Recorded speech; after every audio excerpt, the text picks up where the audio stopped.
This is an experience I had after the freshman orientation camp in my first year at college in Taiwan. During the night exploration activity, I was always leading and showing no fear, as I knew that this was a series of scary events designed by the seniors.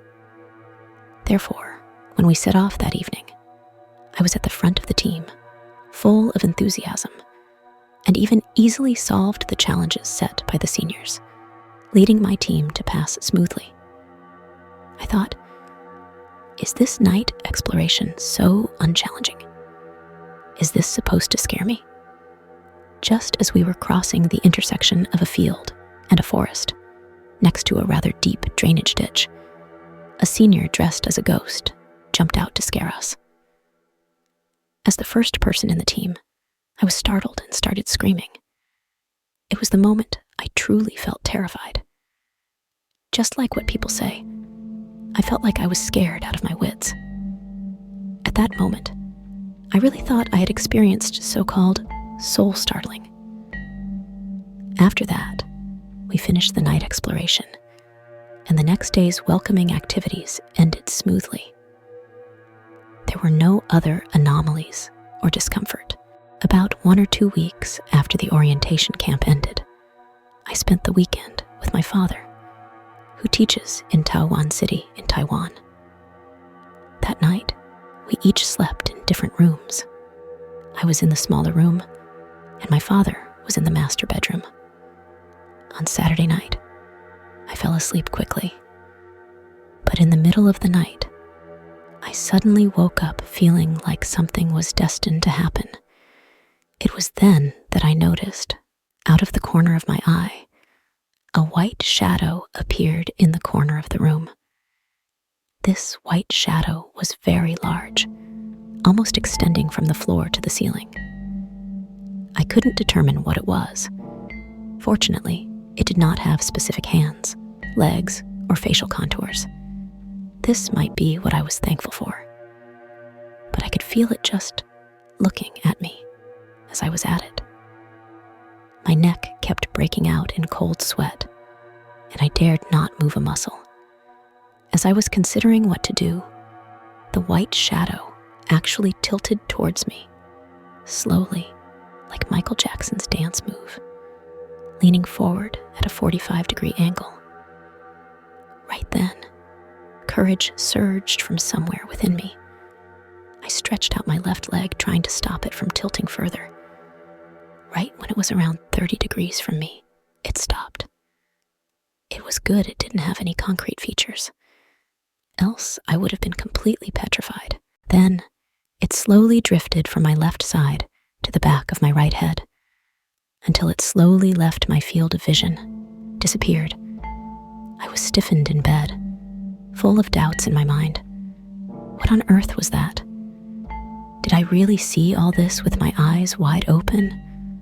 Or was it just a dream? But I was sure I was awake. Finally, I lay there without daring to move for about half an hour and made sure everything was okay before I forced myself to get up and run to my father's room to tell him what had happened. The next morning, I told my mother, who was on her way up north, over the phone about everything. She instantly took clothes from our Taichung home to a local temple to get enchantments and blessings, then brought them to me. I wore the blessed clothes and drank the enchanted water. Thus, the incident came to an end. Looking back, I linked my experience at the orientation camp to what happened that night, feeling that I might have truly been frightened that night. Perhaps that panic state attracted something bad. But luckily, that thing did not truly harm me, and I did not feel any malicious intent from it. This is a story of my own experience. I am from Malaysia. I was in the 5th grade of high school at that time, and there were many groups in our school. the group I participated in hosted an annual large-scale camping event at the end of December each year. The event only lasted for 2 days and 1 night, but it included the participation of other schools and groups, such as the Boy Scouts, St. John's Ambulance, and groups from various schools. It was in that year that an unforgettable supernatural event happened. This was my first participation, first encounter, and also the last activity I participated in. That day, I, my teammates, and our group leader boarded the bus rented by the group and set off for the camping site, which was a very secretive recreational forest, unlike previous venues. I still remember it was a heavy rainy morning when we just arrived at the destination. The road was somewhat difficult to navigate as it was all muddy. However, luckily, the facilities inside were not bad, with small log cabin dormitories provided. Every 4 or 5 people were assigned to one dormitory. I and 4 other teammates were accommodated in one of the more inwards dormitories. One of my teammates was physically sensitive and had the ability to see ghosts because our camp included various groups, and the participants were all around 16 or 17 years old. There were some particularly mischievous kids.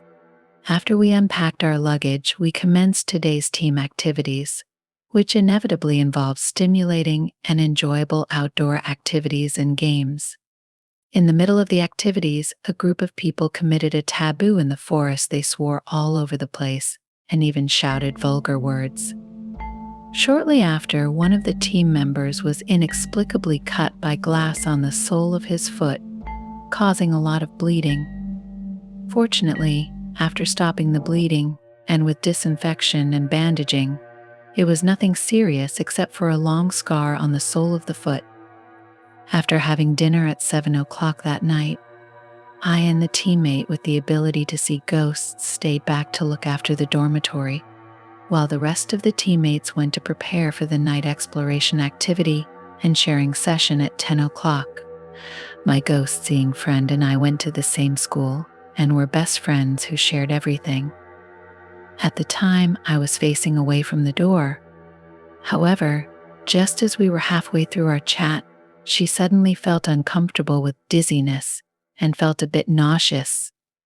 After resting for a while, she slowly told me that while we were chatting, she saw a woman wearing a red dress with pale skin and disheveled hair standing in the bushes, watching us talk.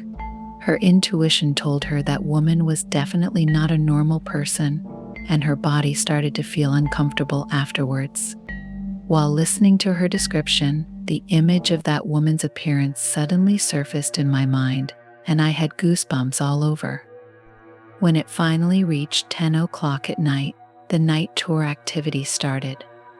We walked in groups of 3 to 5, with my ghost-seeing friend, a few girls and me walking in the middle of the squad, followed by several boys. As there were no streetlights, we were groping our way in the dark, and the rustling sound of the wind blowing through the leaves was terrifying. Subsequently, some girls started screaming, probably because they were scared by the sound. However, there was a group of kids who committed the second taboo in the forest, which was to shine flashlights on the old trees. Later, we all walked out of the forest and gathered in a circle in an open space to start the next sharing session. That's when my friend noticed an old man sweeping the floor on the roadside. This wouldn't seem strange, but the weird thing was that when I turned around to look, I didn't see anyone. We all immediately understood. After the sharing session ended, when we were going to a nearby McDonald's for a late-night snack, a few team leaders suddenly told us that those who believed in Buddhism should chant the Buddha's name, and Christians should pray immediately.